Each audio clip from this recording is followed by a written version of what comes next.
یہ ایک حسین شام تھی جب زویا پہلی بار ساحل سمندر پر آئی۔ نرم ہوا کے جھونکے اس کے بالوں سے کھیل رہے تھے اور سورج ڈھلتے ہوئے پانی پر سنہری روشنی بکھیر رہا تھا۔ ایسے میں احمد وہاں پہنچا، ہاتھ میں کتاب اور چہرے پر مسکراہٹ لیے۔ کیا آپ کو بھی کتابیں پڑھنے کا شوق ہے؟ احمد نے نرمی سے پوچھا۔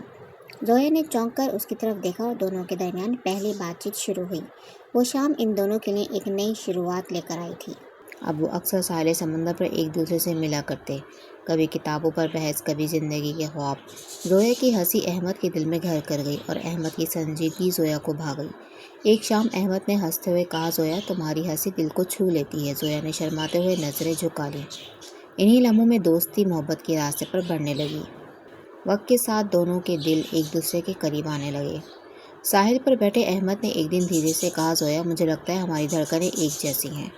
زویا کے چہرے پر مسکراہٹ تھی مگر آنکھوں میں شرمندگی کی چمک بھی۔ یہ وہ لمحہ تھا جب دونوں نے دل ہی دل میں ایک دوسرے کو قبول کر لیا۔ بارش کے دن جب بادل گہرے تھے اور چاروں طرف خوشبو پھیل گئی تھی، احمد نے پہلی بار زویا سے اپنی محبت کا اظہار کیا۔ زویا میں چاہتا ہوں کہ زندگی تمہارے ساتھ گزاروں۔ زویا نے بارش کی بوندوں کے بیچ مسکرا کر سر ہلا دیا۔ یوں ان کی محبت نے لفظوں کا روپ دھار لیا۔ محبت کی راہ ہمیشہ آسان نہیں ہوتی۔ زویا کے والدین اس رشتے کے حق میں نہیں تھے۔ احمد نے ہمت نہیں ہاری۔ اس نے زویا کے والدین کو راضی کرنے کے لیے دن رات محنت کی۔ زویا نے بھی صبر اور دعا کے ساتھ اپنے خواب کی حفاظت کی۔ کئی آزمائشوں کے بعد آخرکار دونوں کے گھر والے راضی ہو گئے۔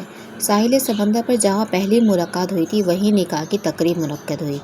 بارش ایک بار پھر برس رہی تھی اور زویا نے ہنستے ہوئے کہا، احمد لگتا ہے بارش بھی ہماری خوشی میں شریک ہے۔ یوں زویا اور احمد کی کہانی محبت، قربانی اور امید کی رنگوں سے سجی ہوئی ایک حسین داستان بن گئی۔